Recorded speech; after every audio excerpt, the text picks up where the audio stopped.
तो हेलो दोस्तों, कैसे हो आप लोग। उम्मीद है कि आप लोग ठीक ही हो गए। तो आप सभी का स्वागत है rent a girlfriend season 4 episode number 1 में। तो चलिए बिना देरी करे स्टार्ट करते हैं सीज़न 4 की कहानी को। तो एपिसोड के स्टार्टिंग में हमें काकाजी दिखाया जाता है, जो यहाँ पे अभी सो के उठा होता है। तभी हमारी नज़र उसके लैपटॉप के ऊपर जाती है, जिसके अंदर वो वैसी वाली फिल्में देख रहा था।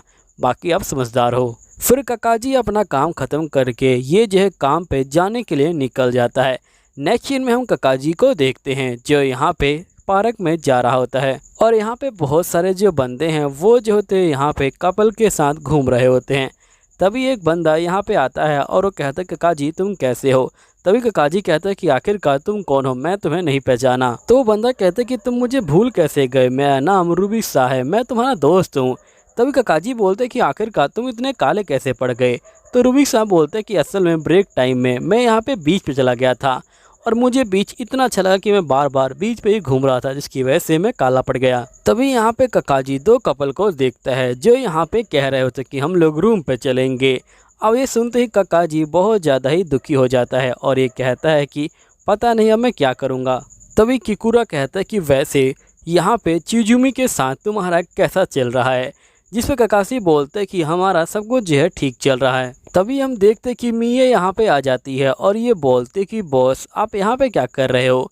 यहाँ पे काकाजी जो होता है मिये को देख के बहुत ज़्यादा ही डर जाता है और ये कुछ भी नहीं बोलता। तभी जो मिया होती है वो जो होती है इनके साथ सेल्फी लेने लग जाती है। सेल्फी लेने के बाद ये लोग यहाँ से चले जाते हैं। नेक्स्ट सीन में हमें यहाँ पे रिको दिखाई जाती है, जो यहाँ पे काकाजी का जो है वेलकम करती है। तभी यहाँ पे काकाजी पूछता है कि आखिरकार तुमने इस तरह की जो यूनिफॉर्म है वो क्यों पहन रखी है। तभी रिको कहती कि मुझे बॉस ने ऐसा करने को बोला था, जिसके काकाजी बॉस को देखने लग जाता है। तभी बॉस बोलते क्या तुमको कोई दिक्कत है, जिसके बाद काकाजी कहते कि नहीं मुझे कोई दिक्कत नहीं है।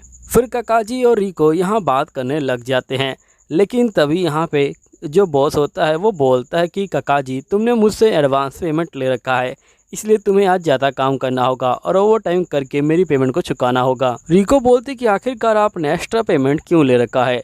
काकाजी बोलते कि मैं इसके बारे में आपको जो है बाद बताऊंगा। फिर नेक्स्ट सीन में हम देखते हैं कि रिको और काकाजी यहाँ पे सब कुछ जो है साफ़ कर रहे होते हैं। तभी रिको बोलती कि बताइए आखिरकार आपने एक्स्ट्रा पेमेंट क्यों ले रखा है। काकाजी बोलते कि असल में मुझे यहाँ पे चियो को जो है चेयर करना था उसकी ग्रैंड मदर मरने के बाद, इसलिए मैंने यहाँ पे जो पैसे हैं वो जो है एडवांस लिए थे, ताकि मैं चियो को डेट पे ले जा सकूँ और उसे जो है चेयर कर सकूँ। तभी यहाँ पे जो काकाजी होता है वो जो होता है उस सीन को सोचने लग जाता है, जब यहाँ पे चियो काकाजी के सीने से लिपट के रो रही थी। तभी रिको कहती कि ठीक है मैं यहाँ पे तुम्हें कुछ भी नहीं बोलूँगी, क्योंकि यहाँ पे वो डेट जो है एक पेमेंट डेट थी, यानी कि तुम्हारी गर्लफ्रेंड यहाँ पे रेंट पे लाई गई थी, इसलिए मुझे उससे कोई दिक्कत नहीं। वैसे तुम मुझे ये बताओ क्या यहाँ पे जो चियो है वो जो है पहले से ठीक हो गई है। तभी काकाजी जो होता है यहाँ पे चियो के ख्यालों में खो जाता है, उसे पता ही नहीं चलता कि वो लोग क्या बातें कर रहे थे। फिर काकाजी कहता कि आखिरकार तुम क्या बोल रही थी। तो रिको कहती कि असल में मैं यहाँ पे तुमसे पूछ रही थी कि चियो ठीक है या नहीं। तो यहाँ पे काकाजी कहते कि हाँ चियो जो है बिल्कुल ठीक है। फिर रिको कहते कि ठीक है मैं यहाँ पे चाहती हूँ कि तुम भी मेरे साथ एक ट्रिप पे चलो, हम लोग ट्रिप पे यहाँ पे जो हॉट स्प्रिंग है वहाँ पे चलेंगे। तभी यहाँ पे काकाजी जो होता है ये करने से मना कर देता है, ये बोलते कि हॉट स्प्रिंग बहुत ज़्यादा ही हो जाएगा, इसलिए हम लोग क्यों ना पब्लिक जो बात है उसमें चलें। लेकिन यहाँ पे रिको जो है नहीं मानती, वो कहती कि मुझे हॉट स्प्रिंग में ही चलना है और वो जो होती है काकाजी के बहुत ज़्यादा पास जाने लग जाती है। अब काकाजी क्या अरमान भी जागने लग जाते हैं और वो यहाँ पे अपना आपा खोलने वाला होता है। वो कहते कि इसके सारे बॉडी पार्ट मुझसे जो है टच हो रहे हैं, आखिरकार मैं क्या करूं, ये सही में बहुत ज़्यादा ही क्रेजी थिंक हो रही है। तभी रिको दूर हो जाती है और ये बोलती कि तुम्हें अभी तक कुछ समझ नहीं आया कि आखिरकार इन कंडीशनों में क्या क्या करना चाहिए। जिसके बाद रिको अपने सर को सहलाने लग जाती है, क्योंकि काकाजी ने उसके सर को यहाँ पे जो है छुआ था। तभी यहाँ पे जो रिको होती है वो जो होती है काकाजी के फिर से गले लग जाती है। काकाजी बोलते हैं कि अगर तुम गले से नहीं हटी तो बॉस यहाँ पे आ जाएंगे और गुस्सा हो जाएंगे। फिर यहाँ पे काकाजी कहता है कि चलो ठीक है हम लोग पास वाले बात में चलेंगे, जिसकी वजह रिको मान जाती है। नेक्स्ट में हम देखते हैं कि काकाजी यहाँ पे अलग बात ले रहा होता है और रिको अलग बात ले रही होती है, लेकिन काकाजी पूरे समय यहाँ पे जो चियो है उसी के ख्यालों में खोया होता है। फिर काकाजी जो होता है बात लेके बाहर जाता है और ये जैसे ही बाहर जाता है ये देखते कि रिको यहाँ पे किमोनो पहन के आ गई है। तो यहाँ पे काकाजी बोलते कि ये तो बहुत ज़्यादा ही क्यूट लग रही है, लगता है कि ये क्यूटनेस दिखा के ही मेरी जान ले लेगी। तभी यहाँ पे रिको कहती कि असल में मैं इसी को पहनना चाहती थी, लेकिन तुमने इतना पास वाला जो बात है वो चूज़ कर लिया कि यहाँ पे कुछ मज़ा ही नहीं आएगा। असल में मैं यहाँ पे इसे पहन के तुम्हारे साथ चलना चाहती थी ताकि लोगों को लगे कि हम लोग फेस्टिवल के अंदर से आ रहे हैं। जिसके बाद यहाँ पे रिको और काकाजी जो है घर की तरफ जाने लग जाते हैं। तभी यहाँ पे जो रिको है वो जो है छींकने लग जाती है। तो काकाजी ये देख के अपना स्कार्फ यहाँ पे रिको को पहना देता है। ये देख के रिको काफ़ी खुश हो जाती है और ये बोलती कि तुम पास हो गए, कम से कम तुम्हें ये तो पता है कि यहाँ पे ऐसी कंडीशन में तुम्हें जो है क्या करना चाहिए।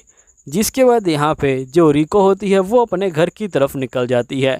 नेक्स्ट सीन में हम काकाजी को देखते हैं जो यहाँ पे इन ख्यालों से बाहर ही नहीं आया होता है और इसलिए गलती से दोबारा से नहा लेता है, जिसकी वजह से सर्दी लग जाती है। वो जो होता है अपने बेड पे बैठा होता है। तभी रिको का मैसेज आता है, क्या तुम इस संडे फ्री हो। अब ये सुनते ही यहाँ पे काकाजी बहुत ज़्यादा ही बावला हो जाता है और ये बोलते हैं कि आखिरकार मैं क्या कहूँ, मुझे कुछ समझ ही नहीं आ रहा। ये इतनी तेज़ चीखता है कि यहाँ पे जो खिड़कियाँ होती हैं वो भी जो होती हैं टूट जाती हैं। तभी यहाँ पे काकाजी अपने इमोशन को कंट्रोल करता है और ये बोलता है कि मुझे सोच समझ के जवाब देना होगा। जिसके काकाजी सोचता है कि आखिरकार मैं उसे क्या कहूँ, मैं उसे सैटरडे का या फिर संडे का टाइम दे सकता हूँ, मैं उसे कौन सा टाइम दूँ। अगर मैं उसे ये कहूँगा कि मैं यहाँ पे पूरी तरह से खाली हूँ दोनों दिन ही, तो यहाँ पे उसे लगेगा कि मैं बहुत ज़्यादा ही एक्साइटेड हो रहा हूँ और मैं बहुत ज़्यादा ही क्रीपी बन रहा हूँ। अब यहाँ पे काकाजी कहता है कि वैसे मैंने मैसेज को सीन कर लिया है, इसलिए मुझे जल्दी से रिप्लाई करना होगा। जिसके काकाजी लिखता है कि वैसे मैं यहाँ पे सैटरडे को फ्री हूँ, कुछ काम था क्या। जिसके बाद यहाँ पे चीहो लिखती है कि मैं तुम्हारे साथ कॉफ़ी पे जाना चाहती हूँ, क्या तुम चलोगे। तो काकाजी जो होता है तैयार हो जाता है और ये बहुत ज़्यादा खुश हो जाता है। हमारा सिंगल लौंडा अब यहाँ पे सोचने लग जाता है कि हम लोग क्या क्या करेंगे। ये सोचते कहीं यहाँ पे जो चीहो है वो जो मुझसे गले मिलने के लिए तो नहीं बुला रही, कहीं वो अपने प्यार का इजहार तो नहीं करने वाली। नेक्स्ट सीन में हम काकाजी को देखते हैं जो यहाँ पे बहुत ज़्यादा ही खुश होता है। ये बोलते कि मुझे यहाँ पे आने की इतनी ज़्यादा खुशी थी कि मैं पूरे सिर्फ 4 ही घंटे सो पाया और पूरे टाइम यहाँ पे जहद जागा हुआ था। तभी हमें यहाँ पे चीहो को दिखाया जाता है जो बहुत ज़्यादा ही क्यूट लग रही थी। यहाँ पे इसे देख के तो कोई लौंडा बावला हो जाए, हमारे काकाजी की क्या हैसियत है। एनीवे हम लोग अपनी कहानी को आगे बढ़ाते हैं। यहाँ पे चीहो कहती कि वैसे मुझे माफ़ करना कि मैं तुमको एकदम से बुला लिया। यहाँ पे काकाजी कहते हैं कि मैं तो फ्री था हमेशा की तरह, तुम यहाँ पे मुझे बुला सकती थी, कोई दिक्कत नहीं है, चलो यहाँ पे कैफ़े में चलते हैं। जिसके बाद हम देखते हैं कि ये दोनों यहाँ पे जो कैफ़े है उसमें जहद जा रहे होते हैं और नेक्स्ट सीन में ये दोनों यहाँ पे कैफ़े में पहुँच जाते हैं। कैफ़े में पहुँचने के बाद जो चीहो होती है वो ऑर्डर कर देती है। चीहो ऑर्डर देने के बाद कहती कि आप इसे आराम से ला सकते हैं। फिर हम देखते कि चीहो वैसे बोलती है कि वैसे यहाँ पे जो रिको है उसके क्या हाल चाल हैं, मैंने सुना है कि तुम दोनों बहुत ज़्यादा एक दूसरे से प्यार करते हो। तो यहाँ पे काकाजी कहते हैं कि ऐसा रिको मुझसे प्यार करती है लेकिन मेरे पास उसके लिए कोई फीलिंग नहीं है।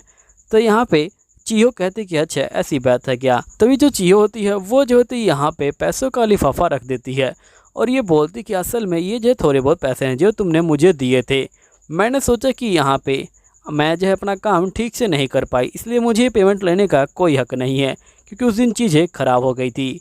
असल में ये पैसे इसलिए वापस कर रही क्योंकि यहाँ पे जो चीहो है वो जो उस समय रोने लग गई थी जब यहाँ पे काकाजी उससे मिलने आया था। काकाजी कहते कि तुम्हें पैसे वापस करने की कोई ज़रूरत नहीं है, तुमने काफ़ी अच्छे से काम किया है। जिसके बाद यहाँ पे चीहो कहते कि ठीक है, मैं यहाँ पे तुम्हारे कॉफ़ी के जो पैसे हैं वो जो है ज़रूर पे करूँगी। और यहाँ पे चीहो बड़ी क्यूट सी एक स्माइल देती है। इस स्माइल पे तो कोई घायल हो जाए, चाहे वो मैं हूँ चाहे कोई और लौंडा हो, अगर जो लौंडा घायल ना हो फिर तो वो लौंडा ही नहीं है। तो चलो दोस्तों वीडियो यहीं पे ख़त्म होती है। अगर तुम लोग को वीडियो अच्छी लगती है तो वीडियो को लाइक करना, चैनल को सब्सक्राइब करना और कमेंट कर देना दोस्तों। देखो भाई मुझे तो एनिमेशन बहुत ज़्यादा अच्छी लगी है, इसके ग्राफिक बहुत ज़्यादा ही प्यारे हैं, इसलिए कमेंट कर देना यार, हम लोग सीरीज़ पूरी कर लें। ठीक है, चलो ठीक है, बाय बाय।